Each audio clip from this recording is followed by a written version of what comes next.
go to a guy who has some real skills.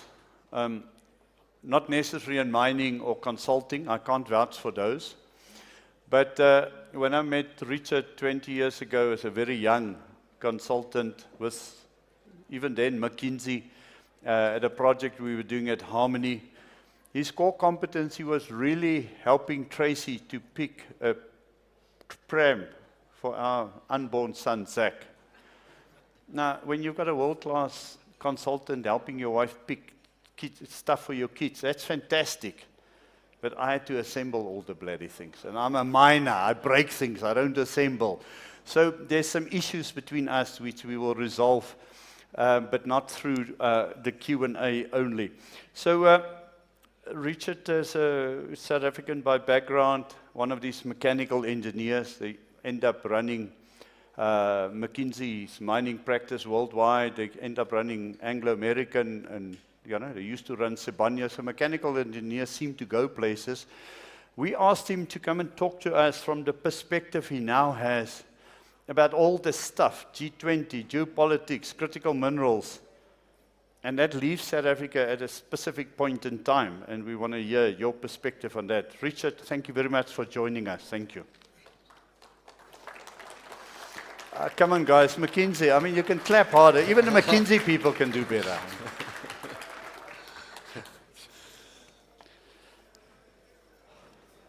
Distinguished guests, friends, colleagues, and thank you, Bernard, for the generous introduction, and I guess I owe you.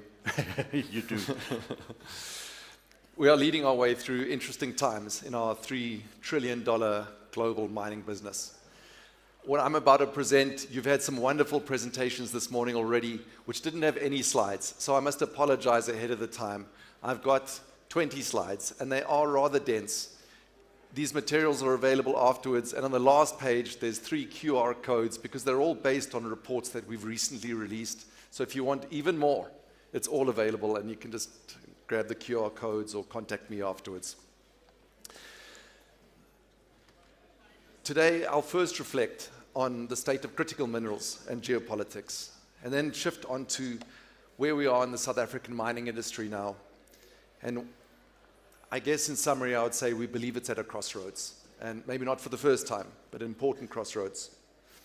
And then finally, I'll tee up some thoughts on the way forward, and also what opportunity does the G20 offer up for South Africa. So, looking first at critical minerals, and the headline I've got at the top of the page, personally I think is the punchline. In many geographies, and in many commodities, it is a great time to be a miner. The world has woken up to the importance of mining and the minerals our industry provides. Global supply chains are in focus again due to shifts both in sectoral demand. We're seeing increasing demands in power, electricity around the world, and that is forecast to continue, as well as heightened supply risks, in many cases because of geopolitical shifts. So, as we can see, critical minerals are making headlines.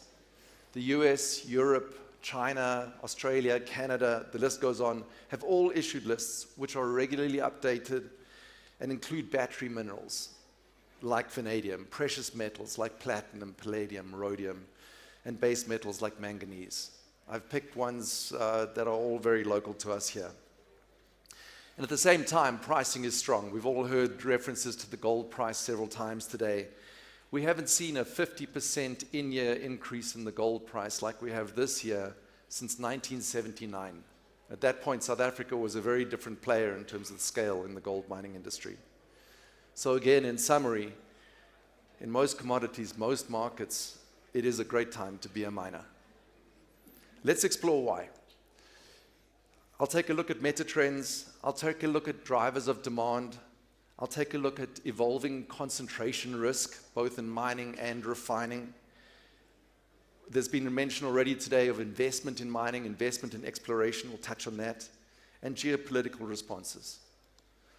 So first on the big trends. I warned you about the dense slides. And this is after 2 iterations of let's make them less dense. Anyway, population growth on the left-hand side as well as middle class growth. These are forecast to keep continuing. The left three charts are all through to the year 2050. They're forecast to keep continuing and really support ongoing consumption increases, demand increases in copper, for example. The energy transition, the third chart over, is a big driver of demand for us. And we're seeing that continue. That's going to be driving everything from new power stations, turbines, transmission grids, battery storage, you name it. The fourth chart across on the right-hand side, the x-axis there is different. That's not the year 2050, that's the year 2030. And here we're talking about the growth in digital infrastructure. And we're anticipating 2.7, I wouldn't be surprised if it's closer to 3 times the growth in digital infrastructure between now and 2030. That's 5 years, less than 5 years, which is really quite remarkable. That's going to keep driving both demand for power, demand for materials. If we think a little bit about what does that mean for different materials, we can see that the resultant demand outlook for most commodities that are on these critical lists is positive. And what's really absolutely critical, and Duncan touched on it this morning, so did Paul, is that at least a dozen of these critical minerals are ones which South Africa is endowed with a very significant quantity of these minerals. Either PGMs, well known of course, where we've got over 80% of the world's reserves in South Africa, or chrome, 72%, high-grade manganese, 80%, vanadium, 30%. Other minerals like rare earths are promising, uranium too. And as touched on earlier, the pricing environment is really strong for many of these commodities. Copper is through $10,000 a ton recently. We haven't seen those prices in a while. PGMs are strengthening. Many commodities are now either on the cusp of or into greenfield incentive pricing. Moving on to concentration. This might take the prize for the busiest chart I have today.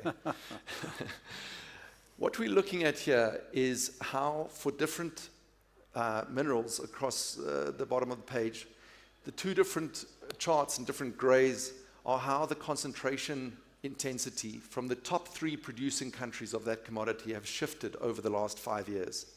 So if you look on the far left, for example, rare earths, the top 3 producing countries have increased their production from 84 to 89%. So if we step back, a lot of the intention of the critical minerals list is to de-intensify, to actually spread where these minerals are produced from. But what we're seeing is generally still an increase in the intensity and the concentration of where critical minerals are coming from. We can see the other two that stand out on this chart. If you look at the flags in the bottom, there's 2 South African flags, manganese and PGMs, but obviously with some of the challenges we've heard about today as well. So might this change going forward? Actually, maybe this slide takes the prize. Anyway, that could be a question. If we look forward at announced projects, not much is actually going to change in terms of the intensity of production. So we anticipate that most commodities, the top 3 producing countries, will still remain the same. But 2 important points I'd like to highlight on this rather busy page. One doesn't show up on the page. It's that 60%, 60, of global reserves are located outside of the top 3 producing countries. So there is opportunity to change where minerals come from. And I'd like to highlight right in the middle of the page, the sub-Saharan Africa column. A lot of that opportunity, as has been pointed out by several people today, is within Africa, sub-Saharan Africa, SADC, and South Africa. You can see everything from bauxite to uranium, graphite, cobalt, are all big opportunities. So far we've looked at mining. If we looked at refining concentration, here the story is really the row of Chinese flags at the bottom of the page. Concentration in refining is even more stark, and really the only exception here is nickel from Indonesia, which is a relatively new story and a very interesting story for South Africa, palladium from Russia, and PGMs from South Africa. So if we ask ourselves the question, might exploration change the story? Exploration, unfortunately, has been seeing a declining trend. Over the last 12 years, on the left-hand side, we can see it by commodity. The right-hand side, same data, but by region. You can see a 6% per annum decline. And South Africa, I beg your pardon, Africa only accounts for 10% of global exploration spend. Also quite interesting is if you look on the left-hand side, almost half of global exploration spend goes into gold. Compounding this is that the cost per discovery has been going up quite significantly. So over the last 15 years, we see a 5 times increase in the cost per discovery. So you combine those two effects, the cost per discovery going up and the total spend going down, the likelihood of discoveries is going down. So, implications. Let me look at this first through a lens, a country lens, and then secondly, a company lens. Generally, we're seeing countries respond in one of 8 strategic moves to strengthen their positions or reduce dependencies. I'll pick up on 3 of these. For example, A, the export restrictions. There's winners and losers in this. There's winners in Africa on this. For example, Tanzania is set to gain because of China's rare earth export ban to the US. So peak rare earths in Tanzania is the Nkwala project, and that's poised to become one of the world's largest and lowest cost rare earth mines. Resource development funds, F, 2/3 of the way across the page. The recently renamed Department of War in the US, previously the Department of Defense, is now doing this at scale. You've probably seen the headlines this week already around the direct investment in Trilogy, and there's obviously several other investments, direct investments in mining companies this year, Mineral Pass, etc. And this is not only happening in the US, Australia has done this as well, with the National Reconstruction Fund investing $1 billion in the Nolan project for their first ore to oxide rare earth processing project. So these direct investments in mining. And then let me pick up last on G, strategic projects to secure access. As Richard Stewart said earlier, strategic means slower. For example, Europe has recently announced 13 strategic projects outside of Europe. These include 4 projects in Africa, 3 in mining, 1 in processing, and one of those mining projects is here in South Africa, the frontier rare earths. If we move on to, actually I'd like to double click on A, the export barriers, and there's been some debate in the panel just before the tea break about export restrictions. Here, this is there's 2 axes to this chart. Supply concentration on the y-axis, and on the x-axis, how important is it? And the proxy for importance here is on how many of various countries' critical minerals list has this mineral shown up. You can see in the top right-hand corner, which is highly concentrated, highly important minerals. We've got minerals like the usual suspects, rare earths, lithium, graphite, nickel. This underlines their importance in energy transition, defense, technology.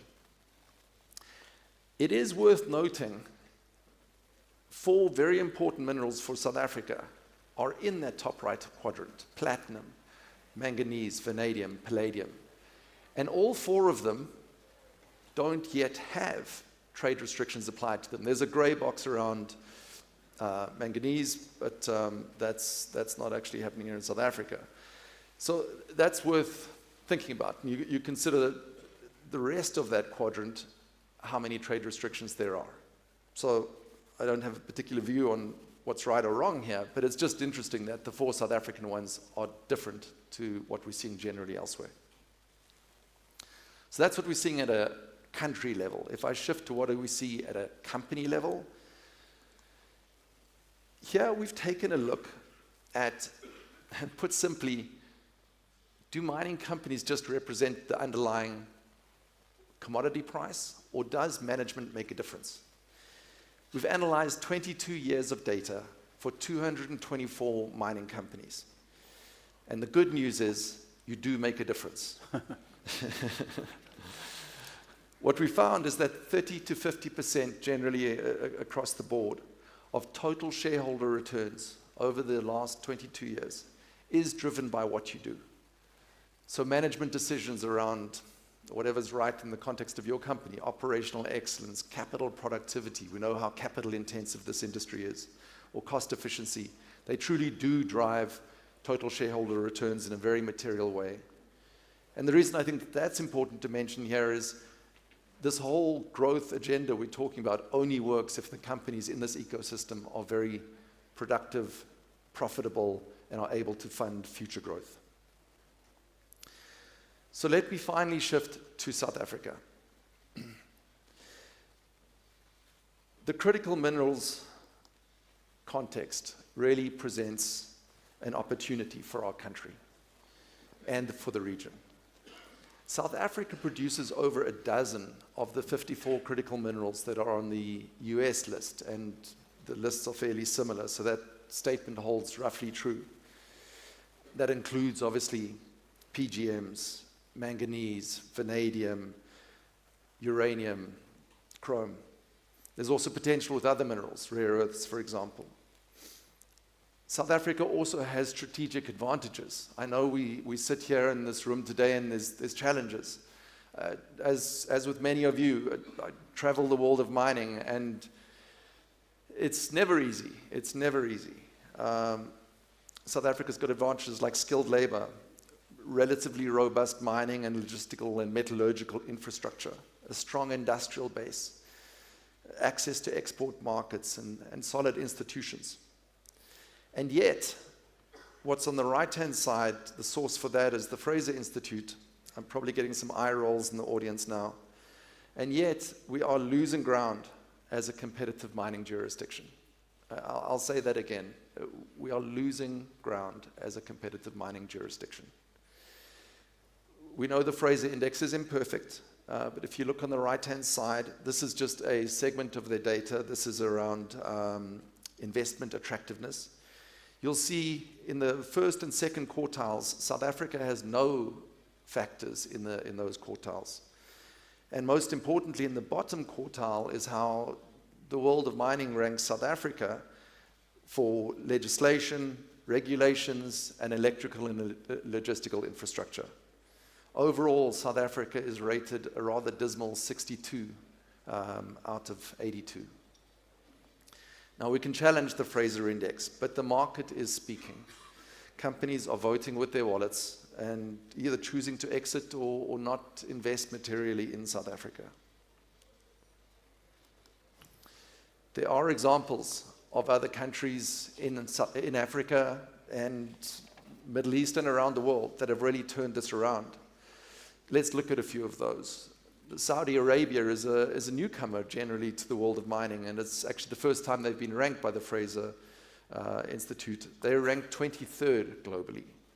And they've achieved this. They've had a very intentional plan in coming up with the National Mining Plan, and it addresses infrastructure, legislation, regulation, security challenges. I'd also point out Morocco, 18 out of 82, which is the highest ranking African country. They've streamlined regulations and legislation. And you're going to start seeing a trend here about legislation and regulations really being important here. Zambia, 28th, has made similar moves. And then if you look at around the world, countries like Argentina have made big moves with their RIGI construct, which is starting to bear fruit. And I'd point out Indonesia as well. Different contexts, different minerals, but making big progress. Now, the G20 is just around the corner, and South Africa is obviously hosting it. It's a platform that brings together 19 of the world's largest economies. It's 85% of world trade, of GDP, 75% of world trade. So this is a unique opportunity to really outline South Africa's position and engage in a global dialogue. And the forthcoming critical minerals framework does offer an opening to advance South Africa's mining priorities. And I would expect the B20 leadership also to be putting forward a strong, coordinated voice on critical minerals. I would calibrate expectations, though, beyond amplifying South Africa's position and fostering alliances. Probably the greater progress gets made by focusing on what is within your control and our control here within the borders of South Africa. I'll finish with this.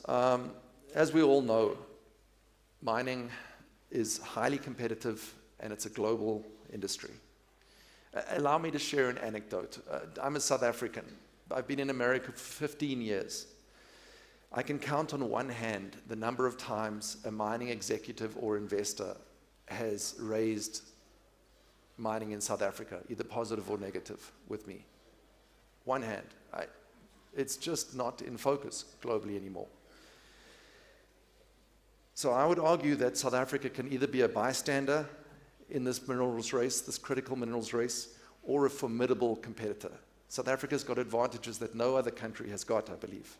Consider everything we've got. A geological endowment that is enviable.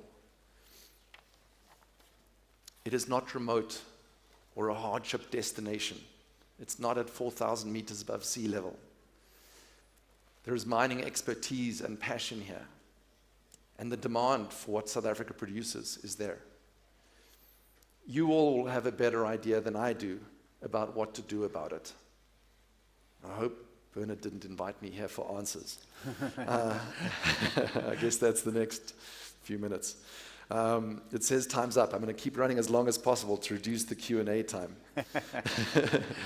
I do have some ideas, though, listed here, and it's the usual suspects you've heard so much about today already. Clarifying policy positions, streamlining permitting, accelerating the launch of the digital cadastre. Stakeholders now have an opportunity to engage, and I would just urge that execution here is what matters. The world is not waiting for South Africa. It's South Africa's opportunity to seize its place in the world of mining. Thank you very much.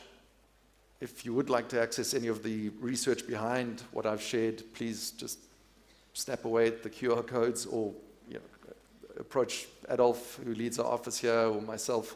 We can, of course, share all of this. Thank you very much. Thank you. Why don't you stand there? Why don't I irritate the producing team by standing and putting the questions to you? Because I was looking forward to that, Chair. No. Yeah. Stand right there. Let's talk about the manual that didn't come with the pram. I'm still traumatized by that. So this will be on your Slido platform as well. So I know you're all taking pictures. That's cool. But I want you to, if you can, why don't you go back to your last slide? Of course. Because I think that summary slide is one I want to put the questions to as well. So if I go to the slide, many countries are making strategic moves. You don't have to go there. It's obvious. There's no South African flag up there. So what is it? I mean, there are strategic moves being made about our rare earths deposit, but not by us. So pretend that McKinsey's good name is not at play here. Good name. Did I say McKinsey? Good name. Yeah. Adolf, stop laughing. But talk to the minister. Tell him, dude, wake up. We have to play. What is it that South Africa should be doing? So we see what other countries are doing. Give us the 1, 2, 3 things that South Africa should have been doing by now. Yeah. It does seem to me, it's a great question. It does seem to me, even hearing the debate today, if I think of Maslow's hierarchy of needs, a lot of the debate here is at the bottom of that hierarchy of needs. We're debating power, which is critical. It's critical. You don't hear a power debate in the US or in Canada or in Chile. You hear debates around infrastructure. Now, of course, those are debates you hear elsewhere. So there's a lot of the debate here about these fundamentals that actually are required, fundamentals of actually being able to run a business and keep the lights on. I do think that actually, and the point was made on the panel just before the tea break, putting South Africa's interests first. And there was a reason I did that double click on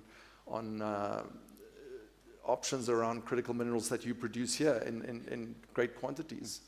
Not saying that's the right answer, but really getting the debate more focused on, do we want to actually responsibly exploit what we've got here? And if we do so, we need to move beyond the debate on the basics. Yeah. There's a next level up, thinking at a national level, country level. And the point was also made before the break around regional cooperation. I think that is so important as well. I mean, I'm one of the people who say the Fraser Institute is a flawed measure, but it speaks to a perception which I fully accept. However, all the countries that are moving up are doing one thing, and that's basic policy certainty. Yep. I mean, can we after 20 years still be debating this? I mean, this feels so stupid. So whether you believe in the beauty parade numbers or not, but the theme is policy consistency. Would you agree with that? I mean, your slides say that. I would agree with that. I would agree with that. And I think there's also something that underlies. I didn't think I was going to quote Donald Trump today, but there's a simplicity in message. Well, it's a good thing he says about mining. He says, dig, baby, dig. And there's a simplicity in actually saying, let's do something. Whereas here I still feel like there's a complexity. Do we, don't we? How do we trade off? What's in it for me? What's in it for you?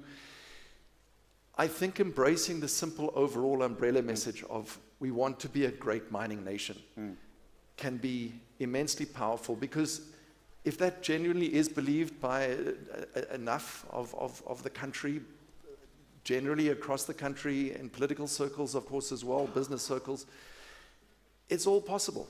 It's all possible.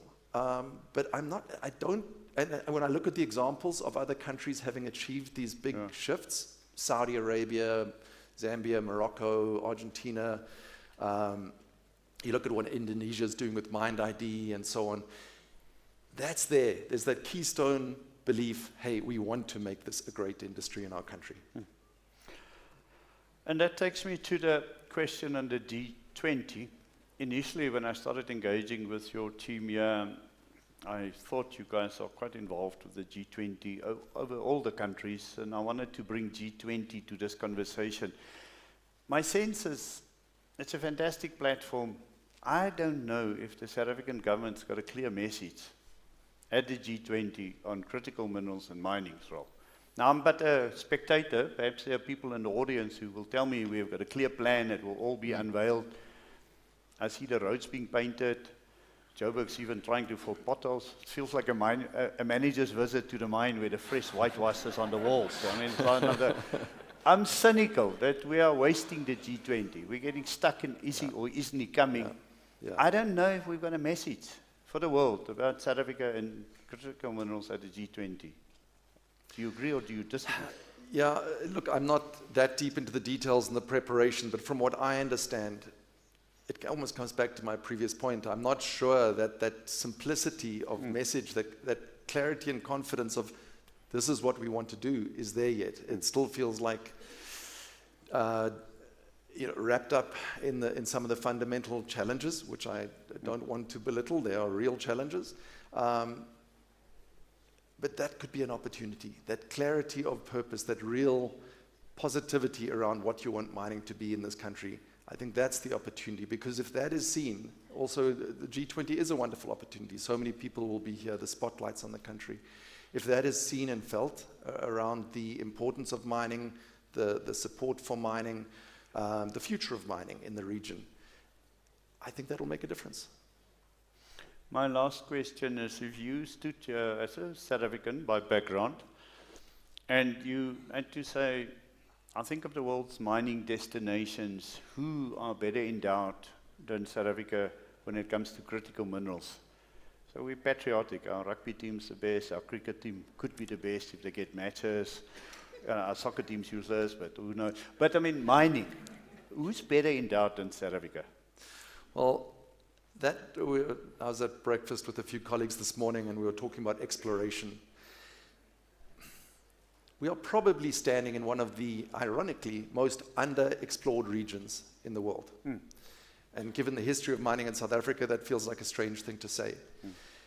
The billions of dollars that are spent in exploring in Canada every year, which is a hard place to mine. You know, you have to build ice roads to get to Diavik and do all sorts of crazy things. Very little is being spent here. So I bring up exploration, Bernard, because from what we know today, South Africa is a treasure trove. And we could know so much more. And the unfortunate thing is, now we're talking 20, 30 years, but this is an investment in South Africa's future. So I would say very few geographies are better than Southern Africa and South Africa. But it really requires that exploration spend to start ticking up and for confidence in the sector to build. So this conversation would have cost you 100,000 rand if you came to your offices. Huh? I saved you a shitload of money. Up your sponsorship now. Richard, thank you. Thank you for coming back. Not that you've ever left South Africa. Thank you for coming back and share some of your insights from a different perspective. Thank you very much. Thanks, Bernard. Thank you.